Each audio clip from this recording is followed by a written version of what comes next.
All right, guys. Hey, I am live on YouTube, just like I do every Monday morning. Sorry, once again, a little bit behind this morning.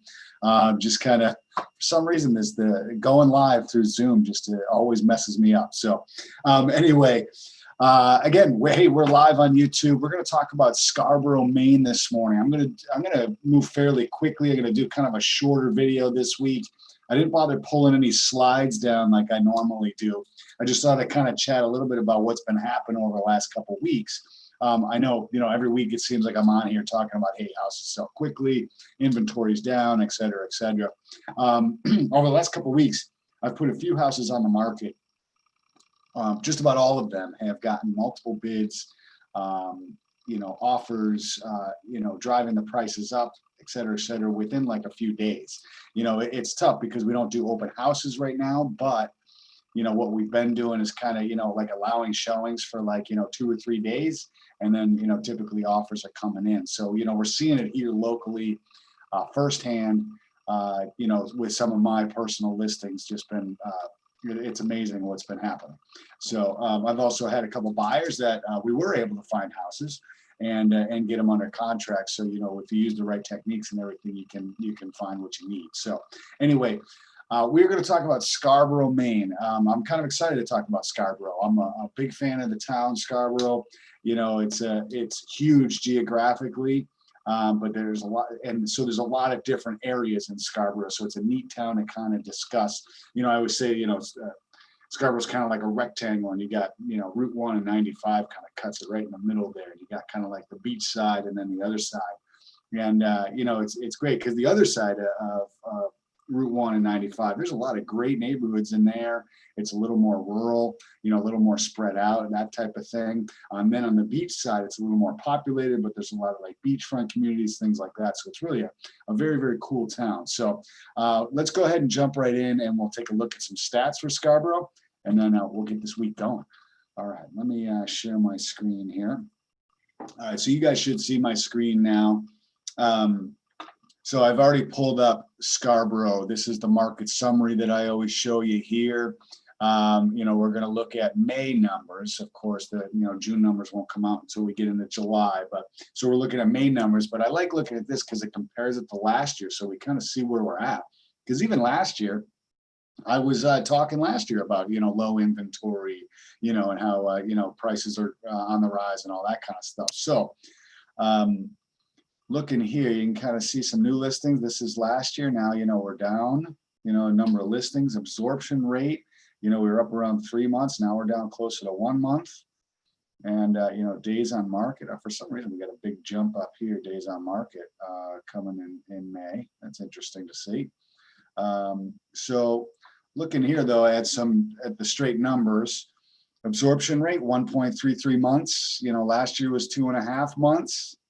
It's interesting. Days on market, 71. Actually, it was better then.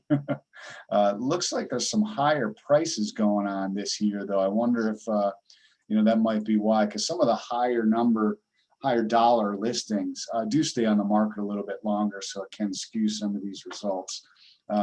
So anyway, sold listings, pending listings.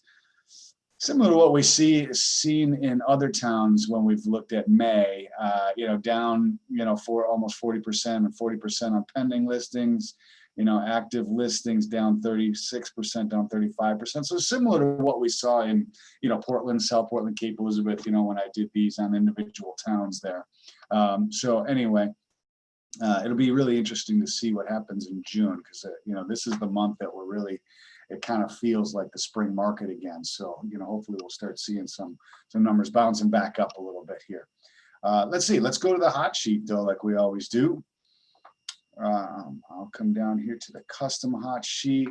Now I know I was just pulling some hot sheets for somebody else, so I'm going to have to make some adjustments here. Let's go ahead. We'll look at the month of June so far. I got residential, basically every price point, because there's no billion-dollar listings here. Yeah, let's see. I got to go back up to Cumberland County. I was just chatting with somebody yesterday about a Saco listing, and let's see, Scarborough. All right, good. Let's see what's happening here. All right, there we go. Sorry, the little Zoom bar came right up and right in my way. I had to wait for it to go back down. All right, so hot sheets so far this month in Scarborough. Let's take a look. Just residential. Actually not as bad as some of the other towns that we just looked at. So 30 new listings have come on, and 13 have gone under contract. 13 is closed. So, I guess that shows, the 1.3 months worth of inventory. You can kind of see that, it would work out. We've had a few expire and, come off the market, a couple withdrawn, a couple canceled. Maybe those are properties that didn't sell through COVID, and that people just decided not to do it. So those are the numbers. 30 new listings, 13 went under contract in Scarborough. And yeah, so I think that's it. We looked at the market summary. We looked at the hot sheets. We talked a little bit about Scarborough. I think we're good. Let's see here. Let me stop the share and I'll come back to you. All right. I think we're good. We're back. Hey guys, those are the numbers for Scarborough. Hopefully this was helpful. Once again, if you want to know numbers on any specific town, just send me an email, doug@makemainyourhome.com. Send me a text message, 207-838-5593. Comment below. Happy to take requests. And I haven't decided what we're going to do next week, but I'll post that on Wednesday. That's the day that I usually update it and post it out there. So anyway, let me know if you have questions. Remember, if you're going to make Maine your home, you don't have to do it alone.